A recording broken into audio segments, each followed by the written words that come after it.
Hello teachers, ഇത് നമ്മളുടെ app എങ്ങനെയാണ് ഒഫീഷ്യലായിട്ട് ഡൗൺലോഡ് ചെയ്യേണ്ടത് എന്നാണ് നോക്കുന്നത്. അപ്പോൾ ആദ്യം നമ്മൾ പ്ലേ സ്റ്റോർ വഴി എങ്ങനെ ഡൗൺലോഡ് ചെയ്യാം എന്നാണ് നോക്കുന്നത്. ഫസ്റ്റ് നിങ്ങൾക്ക് തന്നിട്ടുള്ള ലിങ്കിൽ ഡൗൺലോഡ് ക്ലിക്ക് ചെയ്ത് കഴിഞ്ഞാൽ നിങ്ങൾക്ക് പ്ലേ സ്റ്റോറിൽ നമ്മളുടെ ആപ്പിൻ്റെ ഇത് ഓപ്പണായി വരും.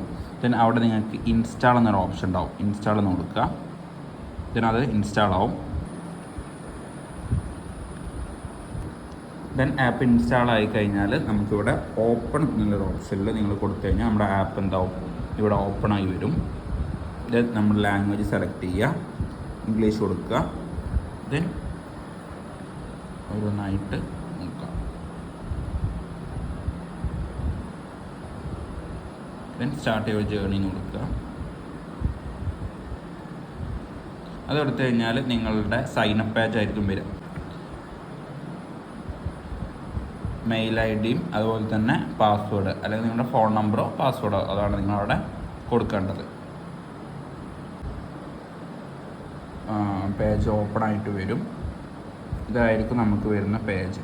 ഓക്കെ, ഇനി ആയിരിക്കും വരിക.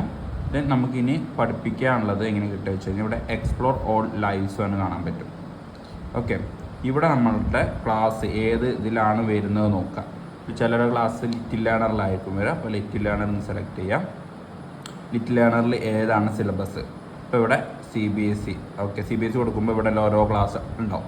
നിങ്ങൾക്ക് അതെന്ത് ചെയ്യാം, നിങ്ങളുടെ ക്ലാസ്സിൽ ഏതാണോ ആ ക്ലാസ് നിങ്ങൾക്ക് എന്ത് ചെയ്യാൻ പറ്റും, സെലക്ട് ചെയ്യാൻ പറ്റും. ഇപ്പോൾ ഞാനിവിടെ 10th നിന്ന് സെലക്ട് ചെയ്യുകയാണ്.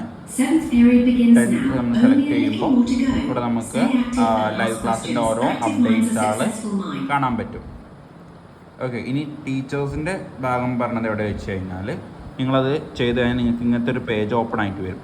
ഇവിടെ നിങ്ങൾക്ക് 3 ലൈൻസ് കാണാൻ പറ്റും. ഓക്കെ, ഇവിടെ നിങ്ങൾ ക്ലിക്ക് ചെയ്ത് കഴിഞ്ഞാൽ നിങ്ങൾക്ക് ലൈവ് ക്ലാസ് അഡ്മിൻ കാണാൻ പറ്റും. അതിലാണ് നിങ്ങൾ എന്ത് ചെയ്യേണ്ടത്, ഓപ്പൺ ചെയ്യേണ്ടത്. ഇവിടെ വന്നു കഴിഞ്ഞാൽ നിങ്ങൾക്ക് താഴെ ഇവിടെ നിന്ന് നിങ്ങൾക്കൊന്നും ചെയ്യാനില്ല. നിങ്ങൾ താഴെ വന്നു കഴിഞ്ഞാൽ നിങ്ങളുടെ ക്ലാസ്സിൻ്റെ ഡീറ്റെയിൽസ് ആളുണ്ടാവും. ഓരോ ക്ലാസ് ആളുണ്ടാവും. നിങ്ങളതിൽ നിങ്ങളുടെ ക്ലാസ് ഏതാണോ അത് സെലക്ട് ചെയ്യുക. ദെൻ നിങ്ങൾക്ക് എടുക്കാമല്ലോ ഇവിടെ ക്ലാസ്സിൻ്റെ ടോപ്പിക്കിൻ്റെ പേര്, നിങ്ങൾ എടുക്കുന്ന ടോപ്പിക്കിൻ്റെ പേര് കൊടുക്കുക. ദെൻ സബ്ജക്റ്റ്, നിങ്ങളുടെ പേര് ഓൾറെഡി പ്രീ എക്സിസ്റ്റ് ആയിട്ട് അവിടെ നിൽക്കുന്നുണ്ടായിരിക്കും, അത് കൊടുക്കുക. എനേബിൾ ഓട്ടോ റെക്കോർഡിംഗ് എന്ന് കൊടുക്കുക. ദെൻ സ്കെഡ്യൂള്, അപ്പോൾ എപ്പോഴാണ് ക്ലാസ് വെക്കുന്നത് അത് സെറ്റ് ചെയ്ത് വെക്കുക. ദെൻ എത്ര മിനിറ്റാണ് നിങ്ങൾ എടുക്കുന്നത് അത് അവിടെ സെറ്റ് ചെയ്ത് വെക്കുക. ദെൻ സ്കെഡ്യൂൾ എന്ന് കൊടുക്കുക. ഓക്കെ, അപ്പോൾ അതവിടെ സ്കെഡ്യൂളായി. ദെൻ ഇവിടെ വന്നു കഴിഞ്ഞാൽ നമുക്കിവിടെ സ്റ്റാർട്ട് നൗ എന്ന് കാണാൻ പറ്റും. അപ്പോൾ സ്റ്റാർട്ട് നൗ എന്ന് കൊടുക്കുക. ഓക്കെ, ക്ലാസ്സിൻ്റെ ടൈമിൽ ആണ് അത് ഇതാക്കേണ്ടത്. ക്ലാസ് തുടങ്ങുന്ന 5 മിനിറ്റ് മുമ്പ് നിങ്ങൾ കയറിയാൽ മതി. ദെൻ നിങ്ങളുടെ നെറ്റ്വർക്ക് എല്ലാം ഓക്കെ ആണെന്ന് കൺഫേം ചെയ്യാം. ദെൻ നിങ്ങൾക്ക് ഇങ്ങനത്തെ ഒരു പേജ് ആയിരിക്കും ഓപ്പണായി വരിക. ഓക്കെ, ദെൻ അവിടെ വരുന്ന ഓപ്ഷൻ അലൗ എന്ന് കൊടുക്കുക. ദെൻ ഇതായിരിക്കും നമുക്ക് വരുന്ന പേജ്.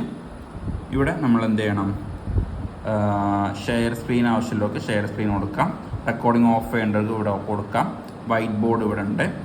ഓക്കെ, ഇവിടെ ഷെയർ സ്ക്രീന് ഓപ്ഷൻ ഉണ്ട്. അതുപോലെ വൈറ്റ് ബോർഡ് വേണമെങ്കിൽ ന്യൂ വൈറ്റ് ബോർഡ് സെലക്ട് ചെയ്ത് കഴിഞ്ഞാൽ നമുക്ക് വേണ്ട വൈറ്റ് ബോർഡ് ഇവിടെ വരും.